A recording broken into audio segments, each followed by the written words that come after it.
Yeah, so look, we've got a bit of time for questions. 5 really interesting talks. I must admit I've learned a lot about those companies that I didn't know about. Anyone got any questions in the audience before we go to the panel? Come on, there must be one question out there, surely. Oh, there we go, John. Oh, no?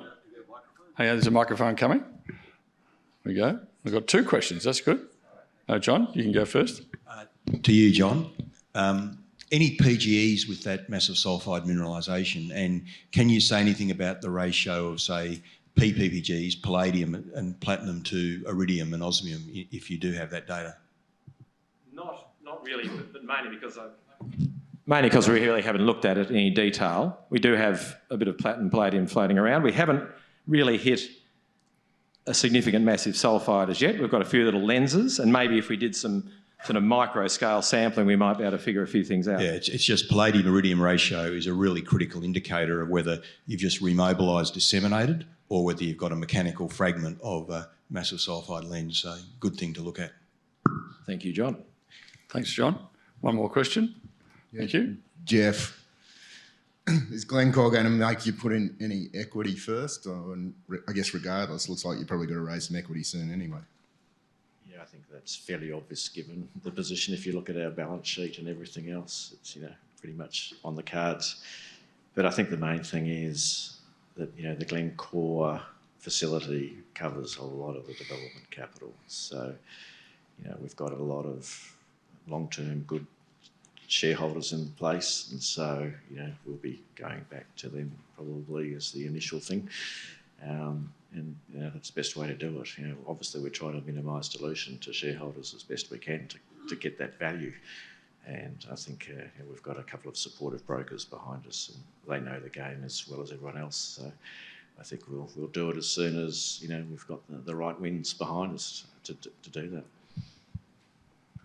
Very good answer, Jeffrey. What did I say? Didn't disclose anything you shouldn't have done. That.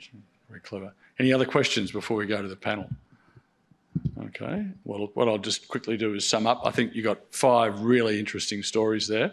As an investor in this space, this is a real opportunity. You've got, Outokumpu or Outokumpu did a lot of work up in that area, and you've got a smelter there which Boliden owns, which is hungry for feed. It's buying concentrate from all over the place at the moment. Can't get the Russian stuff, so get an ore body going and then find it, and you just be able to ship it straight up there, Todd. So I think, you got a great opportunity there and some great ground. I think Milesy, you got a wonderful opportunity there. You're in the right spot. Chalice has done all the hard work, and you're going to slot in there behind and probably find something bigger. No, I think it's really exciting, and I think good luck. I think Jeff, that's a great story. I had no idea that Impact had such a big ground position, and some of that model of actually farming it out to IGO, it's a great model. So you've actually been doing all that work behind the scenes, true spy stuff. I think that's great, and I think you've got that other project out there in that whole new area which could be amazing. I had no idea that Anglo had sort of pegged all that ground around you. That's amazing. Obviously we're about to pull the trigger and you got the best stuff, so well done. Jeffrey, I think that's a great story. You're a near-term producer. You might even beat Poseidon to the punch there, mate. You're looking pretty good, especially with Glencore behind you. And Johnny Dugdale, he snuck up on me there. I hadn't realised you'd picked up that project and know about that project for a long time. Good luck with that hole. I'll be watching that one closely, and I think you're absolutely right. If you snag something there, mate, you're off to the races. So good luck with that.